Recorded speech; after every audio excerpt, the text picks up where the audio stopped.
Party ఓడిపోయిన దగ్గర నుంచి అంటే ఒక ఎమ్మెల్యేలు, ఎంపీలు, మినిస్టర్లు కూడా మాట్లాడటానికి భయపడే పరిస్థితి నుంచి మీరు భుజాన వేసుకొని వైఎస్ఆర్సీపీ తరఫున మాట్లాడుతూ మొదలుపెట్టారు. అంటే కొత్త రోజుల్లోనే అంటే ఆ ఎన్డీఏ కూటమి అధికారంలోకి వచ్చిన కొత్త రోజుల్లోనే కేసులు, ఇబ్బందులు పెట్టడం వైసీపీ కార్యకర్తలను అవ్వచ్చు, నాయకులు అట్లాంటివి చేశారు. అయినా కూడా మీరు 4వ తారీఖు రిజల్ట్ వస్తే 5వ తారీఖు, 6వ తారీఖు నుంచి మీ పార్టీ స్టాండ్ తీసుకొని మాట్లాడటం మొదలుపెట్టారు. అంటే భయం అనిపించలేదా, లేకపోతే అట్లాంటి పరిస్థితి ఎందుకు వచ్చింది? ఒకటి నేను ఒక్కడనే మాట్లాడానని కాదు కానీ నాలాగా చాలా మంది మాట్లాడారు దాంట్లో.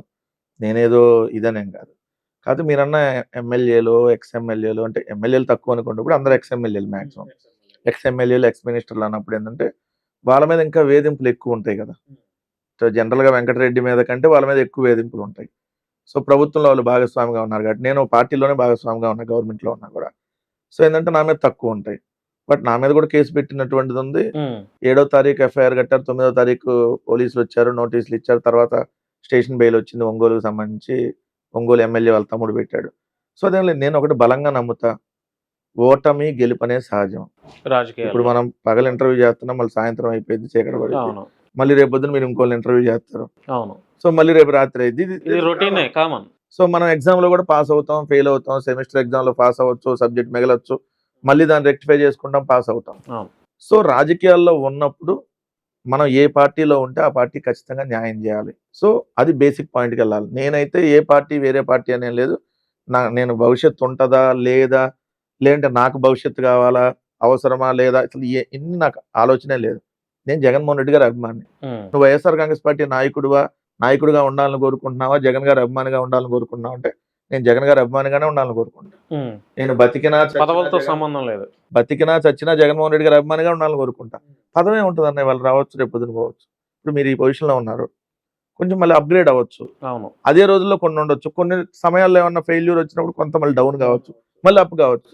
ఇప్పుడు ఎమ్మెల్యే 5 ఏళ్లేగా, మళ్ళీ గెలిస్తే ఇంకో 5 ఏళ్ళు, అది పోతే వచ్చేస్తారు కదా. కానీ అభిమాని కార్యకర్త అలా ఉండదు. పార్టీ ఉన్నంత వరకు, ఆ నాయకుడు ఉన్నంత వరకు కార్యకర్త కంటే గొప్పవాడు ఎవడు ఉంటాడు? అసలు మాకంటే నిజంగా చెప్పాలంటే ఈరోజు కార్యకర్త చాలా గొప్పవాళ్ళు. గ్రామ స్థాయిలో వైఎస్ఆర్ కాంగ్రెస్ పార్టీ జెండాని తెలుగుదేశం ఇంటి ముందుకెళ్ళి కూడా చూపించే కార్యకర్త ఉన్నాడు కదా, ఆ కార్యకర్త నిజంగా గొప్పడు, సెల్యూట్ చేయాలంట. ఏది వాళ్ళు కేసులు పెడుతున్నా, నేను జగన్మోహన్ రెడ్డి గారి అభిమాని, వైఎస్ఆర్సీపీ కార్యకర్తను అని చెప్పి జెండాలు జత కట్టడమే మా జెండాని పాట పెట్టుకుని వెళ్తారు చూడండి, ఆ కార్యకర్త కంటే గొప్పవాడు ఎవరున్నారు? ఇంకా వాళ్ళందరూ ఉండబట్టే, అలాంటి కార్యకర్తలు ఉండబట్టే వైఎస్ఆర్ కాంగ్రెస్ పార్టీ ఈ విధంగా ఉండగలిగింది. ఈ స్థాయిలో కూడా 40% ఓటింగ్ వచ్చి ఇంకా స్టిల్ పోరాడగలుగుతుందంటే వైఎస్ఆర్ కాంగ్రెస్ పార్టీ కార్యకర్త పైన జగన్మోహన్ రెడ్డి గారు, వీళ్ళిద్దరు వల్లే సాధ్యమైంది. అంటే అన్న ఇప్పుడు ఒక 3 ఏళ్ళు అవుతుందో, లేదంటే ఒక 2.5 ఏళ్ళు అవుతుందేమో పార్టీ యాక్టివ్లోకి రావడానికని స్టార్టింగ్ డేస్లో చాలామంది అనుకున్నారు. ఎందుకంటే ఎన్డీఏ గవర్నమెంట్ అధికారంలోకి వచ్చింది, మరలా మనల్ని ఇబ్బంది పెడతారు, కేసులు పెడతారు, మన పార్టీ యాక్టివ్ అవడానికి మ్యాక్సిమం 2 ఏళ్ళైనా పట్టిద్ది అని అనుకున్న క్రమంలో 6-7 నెలల నుంచే ఫుల్ యాక్టివ్లోకి వచ్చేసింది వైసీపీ. అంటే ఎందువల్ల యాక్టివ్లోకి వచ్చింది అంటారు? ఒకటి, అణిచివేత నుంచి ఎప్పుడు ఉద్యమం పుట్టింది అంటే మీరు ఎక్కువ ఉద్యమాల్లో పార్టిసిపేట్ చేస్తున్నారు, మీకు ఐడియా ఉంది. అవును. ఎప్పుడైతే అణిచివేత ధోరణి వస్తుందో, ఒకటి మిమ్మల్ని అణిచివేయాలని ప్రయత్నించిన కసి మొదలవుద్ది, మీ కుటుంబం కూడా బయటకు వస్తుంది. సో మీ ఫ్రెండ్ సర్కిల్ కూడా బయటకు వస్తుంది. అవును. నార్మల్ గా వదిలేస్తే ఎవరు రారు. అవును. వాళ్ళు వచ్చినప్పుడు డే 1 నుంచి చూడండి, మీరు రిజల్ట్ వచ్చిన రోజు నుంచే స్టార్ట్ చేశారు. అసలు చంద్రబాబు నాయుడు గారు ప్రమాణ స్వీకారంతో సంబంధం లేకుండానే రిజల్ట్ వచ్చిన రోజు నుంచి దాడులు, అటాక్స్ చేయడం, ధ్వంసం చేయటం, ఏదైతే వేధింపులు చేయటం, కేసులు పెట్టడం, అవసరమైతే చంపేయటం, ఈ స్థాయికి వెళ్ళినప్పుడు ఇవాళ చచ్చిపోతే రేపు 2వ రోజు. అంతే కదా. ఎప్పుడు ఎవరు ఏ విధంగా అయితే తెలియదు కదా. ఇప్పుడు మనం ఎన్ని రోజులు బతికుండాలనేది దేవుడు డిసైడ్ చేసేది. సో మనం ఈ రోజు ఇలా ఉన్నాం, రేపు ఉంటామా ఎలా లేదు గ్యారెంటీ లేనటువంటి పరిస్థితి. దానిలో ఎన్నాలని భయపడితే బతుకుతాం. సో మీరు అన్నట్టుగా 11 నెలలు ఈ రోజు ఇప్పటికి ఆంధ్రప్రదేశ్ రాష్ట్రంలో కొత్త ప్రభుత్వం వచ్చి ఈ 11 నెలల్లో మీరు చూస్తే 792 మంది మీద, ఇంకా పెరిగింది తప్ప సంఖ్య తగ్గదు కదా, 792 మంది కేసులు పెట్టారు. అంటే దాదాపుగా ప్రతిరోజు 2-3 కేసులు ఎక్కడో చోట ఏదో ఒక నియోజకవర్గంలో నమోదవుతానే ఉన్నాయి. మరి ఆ విధంగా వేధింపులకు గురి చేస్తున్నప్పుడు ఒకసారి జైలుకి వెళ్ళి చూసి వచ్చినప్పుడు జైలు జీవితం అతనిలో కసి పెరిగిద్దా, లేదు ఇంకా మనం వెళ్ళకూడదని అనుకుంటాడా? అది కూడా నిజంగా తప్పు చేసి వెళ్ళినట్లు అయితే పశ్చాత్తాపడతారు. మన సైలెంట్ గా ఉంటారు. తప్పు చేయకుండా నిన్ను అక్రమ కేసు పెట్టినప్పుడు నీ మందిలో అదే ఉంటది కదా. ఇప్పుడు ఏంటంటే బయట ఉంటే వేరే ఆలోచనలు వస్తాయి. అమ్మాయిని రీసెంట్ గా మంగళగిరి పాలేటి కృష్ణ పాలేటి కృష్ణవేణిని అమ్మాయిని కూడా కేసు పెట్టి అవును ఏదైతే ఇక్కడ హైదరాబాద్ ఎల్బీనాన్ని తీసుకుని వెళ్ళారు, సరే బెయిల్ మీద వచ్చారు. వచ్చాను. అంటే ఎందుకు మా పార్టీకి సంబంధించినటువంటి పిన్నెల రామకృష్ణారెడ్డి గారి మీద మరికొంత చాలా మంది నాయకుల మీద 4 నెలలు 5 నెలలు కూడా ఉంచినటువంటి దాఖలాలు ఉన్నాయి. So Panuganti Chaitanya student wing leader కావచ్చు, ఎవరైతే కష్టపడ్డారో వాళ్ళందరి మీద స్టిల్ ఇప్పటికీ వంశీ జైల్లోనే ఉన్నారు. మనం ఇంటర్వ్యూ చేసేదానికి జైల్లోనే ఉన్నాడు. సో ఇలా వేధించేటప్పుడు ఏమైంది? మొన్నటిదాకా వంశీ గారి భార్య ఎవరికన్నా కనపడ్డారా? ఎప్పుడైనా పాలిటిక్స్ లో కనపడ్డారా? ఈ రోజు ఏముంది, వాళ్ళ భార్య గారు వచ్చి పోరాడుతున్నారు. రేపొద్దున కుటుంబ సభ్యులందరూ పోరాడతారు ఖచ్చితంగా. ఆ కసి అనేది పెరిగిద్ది కదా. రెండోది ఏంటంటే, నిజంగా ఈ ప్రభుత్వం మంచి చేస్తున్నప్పుడు, నిజంగా మంచి చేస్తుంటే ఎవడో కూడా బయటకు రాడు. ఈరోజు పబ్లిక్ బయట తీసుకుంటుంటే, ఇప్పుడు మీ ఛానల్ వెళ్ళి పబ్లిక్ బయట even Pithapuram or Kuppam or Mangalagiri తీసుకుంటే మీకేమన్నా పథకాలు వచ్చినాయి అంటే ఒక్కటి అందలేదంటారు. ఎందుకు అందలేదు కాబట్టి. ఆ మాట మేము లేదంటే ఇంకా ఎటకారంగా మాకు అసలు మొత్తం వచ్చేసి ఎటకారంగా ఎందుకు మరి అందలేదంటే కేసు పెడతారేమో, అందుకని ఎటకారంగా అందేసి అంటే అయిపోయింది కదా. అది చూసే వాళ్ళకి అర్థం అవుతుంది. రెండు, ఇక్కడ మేజర్ గా మీరు చూసుకున్నప్పుడు ఏంటంటే, ఈ ప్రభుత్వం ఎవరినైతే ఆశ పెట్టిందో, ఇప్పుడు అధికారంలోకి రావడానికి ఆశ పెట్టింది. ఆశ పెట్టిన వాళ్ళు ఎవరు? పేదవాడు కడుపు కొడితే ఆ కడుపు మంట రుచి తొందరగా చూపించేస్తారు. సో వాళ్ళు దేనికి భయపడరు. ఎందుకంటే పేదవాడు జైలుకి వెళ్ళడానికి ఏం భయపడ్డం, ఎంతకంటే జీవితం ఏముంది అనుకుంటాడు. అలాంటి వాళ్ళు నువ్వు మభ్యపెట్టి అధికారంలోకి వచ్చావు. వచ్చినప్పుడు అతనికి అందేటటువంటి 4 మెతుకులు ఈరోజు అందకుండా పోయింది. ఎందుకు? అంతకుముందు ఇంటింటికి రేషన్ వెళ్ళేది. ఇప్పుడు నువ్వు రేషన్ అందాలంటే తెలుగుదేశం నాయకుడు చెప్తే తప్ప నీకు రేషన్ ఇచ్చే పరిస్థితి లేదు. అంతకుముందు ఇంటింటికి వాలంటీర్ వచ్చి నీకు పెన్షన్ ఇచ్చేవాడు. ఇప్పుడు నువ్వు వెళ్ళి తెచ్చుకోవాల్సిన పరిస్థితి పెన్షన్. సో ఇంటింటికి అంతకుముందు నీ అకౌంట్లో డబ్బులు పడేవి. ఏ మధ్యలో తెలుగుదేశం నాయకుడు వైసీపీ నాయకుడు ఏ దళారీతో పని లేదు. డైరెక్ట్ అకౌంట్ లో డబ్బులు పడే నువ్వు వెళ్ళి ఏటీఎంలో వెళ్ళి డ్రా చేసుకునేవాడు, లేదా బ్యాంక్ వెళ్ళి పాస్ పుస్తకం తెచ్చి డ్రా చేసుకునేవాడు. నువ్వు దానికి ఇంట్లో ఏదన్నా వస్తువులకో, లేదంటే ఏదన్నా పిల్లలకు సంబంధించినటువంటి ఫీజులో, లేదంటే వాళ్ళ బట్టలకో దేనికో దానికి ఉపయోగించుకునేవాడు. సో ఈరోజు ఆ పరిస్థితి ఉందా? లేదు. నువ్వు ఎవరిని అడగాలి? ఊర్లో ఉన్నటువంటి పెత్తందారిని అడగాలి, మోతుబరిని అడగాలి. అతను ₹2 ఇంట్రెస్ట్ అంటే ₹2 కట్టాలి, ₹3 అంటే ₹3 కట్టాలి. సో అతను ఎప్పుడు అడిగితే మళ్ళీ అప్పుడు తిరిగి ఇవ్వాలి. సో పక్క అవమానకరం. ఈ రకరకాల ఇప్పుడు ఫేస్ చేస్తున్నారు.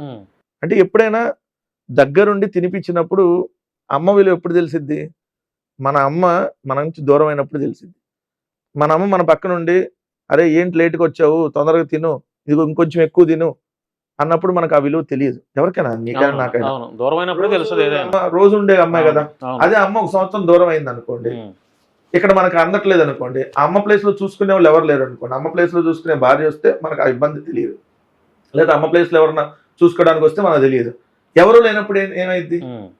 సో ఆ విలువ అప్పుడు తెలిసిద్ది. సో ఆ విలువ ఇప్పుడు ప్రజలకు తెలుస్తుంది. కానీ అన్న, ఇప్పుడు ప్రభుత్వాలు వస్తాయి పోతాయి, ఎప్పుడు ఒకే ప్రభుత్వం ఉండదు, ఒకే పార్టీ కూడా అధికారంలో ఉండదు. ఇప్పుడు ఎన్డీఏ గవర్నమెంట్ అధికారంలోకి వచ్చింది కాబట్టి వైఎస్ఆర్సీపీలో ఉన్నటువంటి ఎమ్మెల్యేనో లేదా మంత్రులుగానో ఎవరెవరైతే టార్గెట్ లిస్టులో ఉన్నారో వాళ్ళని కొంచెం ఇబ్బంది పెట్టినా, వాళ్ళ వెనక ఆస్తులు ఉంటాయి, వాళ్ళ మీద కేసులు పెట్టినా వాళ్ళకి పెద్ద ఫ్యామిలీ బ్యాక్గ్రౌండ్ ఉంటుంది. సరే, అది మామూలే అనుకోవచ్చు. ఈ రేపొద్దున వైఎస్ఆర్సీపీ అధికారంలోకి వచ్చినా కూడా తెలుగుదేశం పార్టీ ఎమ్మెల్యేల మీద, వాళ్ళ మీద కూడా కేసులు ఇవన్నీ కామనే. కానీ కార్యకర్తలు ఏం చేశారన్న? ఏ పార్టీకైనా కార్యకర్తలే బేస్ కదా. కార్యకర్తల మీద కేసులు పెట్టడం, వాళ్ళని ఇబ్బంది పెట్టడం, వాళ్ళ ఇంటి మీదకి వెళ్ళి అటాక్ చేయడం, ఇది కరెక్ట్ కాదేమో నా అభిప్రాయం. అంటే ఇక్కడ తెలుగుదేశం పార్టీ అనేది నాయకులు బేస్తో ఉన్నటువంటి party, but YSR Congress party నాయకులు బేస్తో వచ్చిన పార్టీ, కార్యకర్తలే.